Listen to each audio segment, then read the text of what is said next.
fantasy football season is officially over. And there were some guys that helped us out a ton this year, some big breakouts, some surprises, but there were a lot of guys that were just, man, pretty underwhelming. And then there were some that were just outright disappointing. And we're going to look at the all disappointment team here for 2024. Let's start at the quarterback position. And I think it would be tough to get away with CJ Stroud after being a top 12 quarterback last year and adding Stephon Diggs to the mix. Everyone expected that he would have a huge season this year. Well, Stephon Diggs got hurt. Tank Dell got hurt. Nico was out for some time. And just the offense never really seemed to get in sync.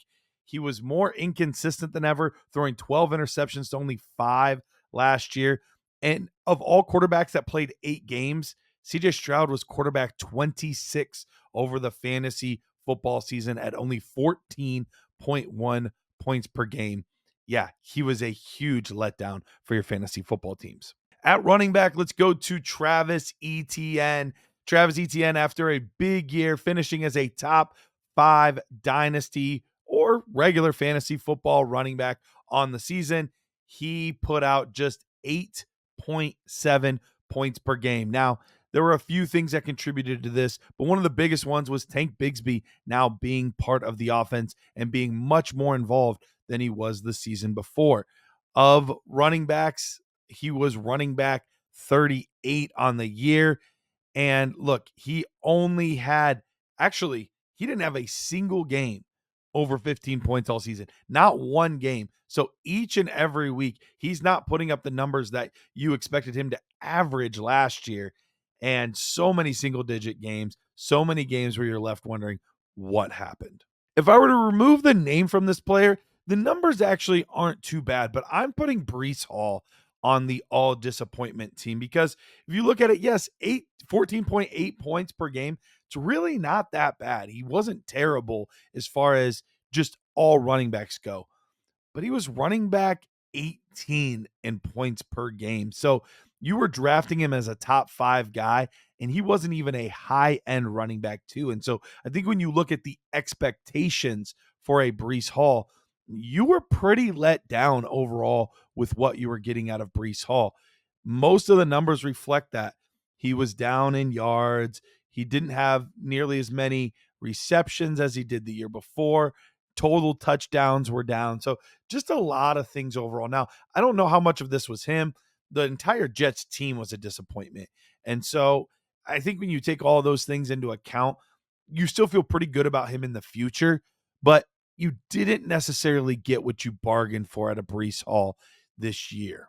I think this could be maybe the biggest disappointment overall in the season, but Jaylen Waddle. Jaylen Waddle had a rough season.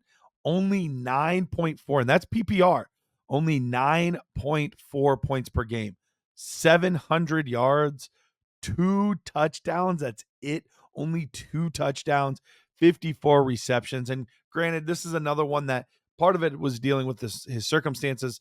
We know we were missing Tua for significant portions of the season this year. So that had a lot to do with it. But overall, too, only 4 double-digit point games. So most games he was really pulling your team down, and just was a really big disappointment. I'm not necessarily out on him forever, but if you drafted him with any value this year, you were led to a disappointment. The next wide receiver on our all disappointment team is Amari Cooper. Amari Cooper started off the year with the Cleveland Browns, then partway through the year went to the Buffalo Bills.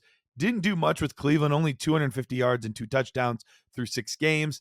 And you thought, well, maybe the rest of the season now with Josh Allen, it should be a lot better, right? Nope, no dice. Only 297 and 2 touchdowns as well. So only 44 total receptions on the year. Barely broke 500 yards and only 4 touchdowns. It looked like he was going to be that Stephon Diggs replacement, and he just wasn't. Only 8.8 points per game on the season, and another guy with only 4 double-digit games, wide receiver 58 overall on the season. At the tight end position, I think we've got to put Dalton Kincaid. The expectations were really, really high coming off of a good, solid rookie campaign. When we're looking at only 7.8 points per game for Dalton Kincaid, that's extremely disappointing. Only 3 double-digit games all season, and they weren't even high-scoring ones. They were ones in the 10, 11, 12-point range. So there was at no point where you're like, yeah, Dalton Kincaid can make up the difference for my team. Not even 500 receiving yards on the season, only 2 touchdowns. The targets were still decent, so there's still maybe a little bit of hope in the future that he can turn this thing around, but you definitely didn't get what you bargained for in 2024. On the season, I don't know if this guy really should be on the all disappointment team, but how he just left us so high and dry during the fantasy playoffs earned him a spot on this list in the flex spot. Cooper Kupp, 14.6 points per game on the season. So overall in the season, it was good. But here were his totals for the fantasy football playoffs: 0, 5.4, and 3.9. He didn't even total 10 total points during the fantasy football playoffs. When we needed him most, he absolutely ghosted us. And yes, overall in the season, he was fine. But when we needed him most, he failed us. And so Cooper Kupp earned this flex spot on the all disappointment team. We'll throw in a super flex option here. If you play in super flex leagues, we're going to put Kirk Cousins at the final spot on the all disappointment team. 13.7 points per game on the season. Of quarterbacks that played 8 or more games, that puts him at quarterback 28.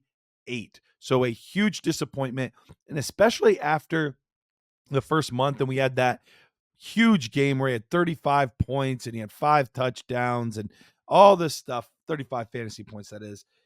After all of that, we thought, hey, things are finally turning around. Nope. A lot of doo-doo butter the rest of the year. He went on a 5-game stretch where he only had 1 touchdown and 9 interceptions. It was rough for Kirk Cousins, which eventually led to his benching at the end of the season. All right, guys, for your all disappointment team, what do you guys have at each position? Which ones did I get right? Which ones would you put somebody else in that slot?